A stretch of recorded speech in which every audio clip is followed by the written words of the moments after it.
মা খাদিজাতুল কুবরাকে কবরে রাখার পরে নবীজি কবর পারে বসে আছেন, মাটি চাপা দেওয়া হয়েছে, নবী বসে আছেন। সাহাবায়ে কেরাম বলে, ইয়া রাসূলুল্লাহ, অনেকক্ষণ হয়েছে, এবার আসেন ঘরে। নবী বলছেন, ও আমার সাহাবা, যিনি শুয়ে আছেন উনি আমার দুঃখের দিনের বন্ধু, আমার অসহায় সময়ের মধ্যে উনি সহায় হয়ে পাশে দাঁড়িয়েছেন।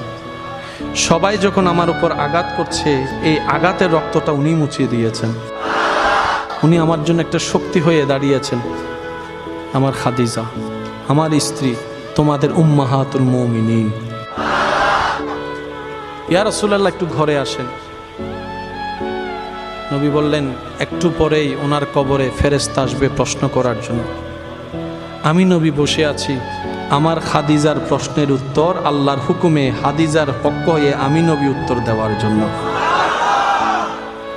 পৃথিবীর সমস্ত ভালোবাসার বন্ধনকে পিছনে ফেলে আপনার আমার নবীর জীবনীকে একটু খেয়াল করে দেখেন, সমস্ত রোমান্টিকতার হাই রোমান্টিকতা আমার নবীর জীবনের মধ্যে আছে।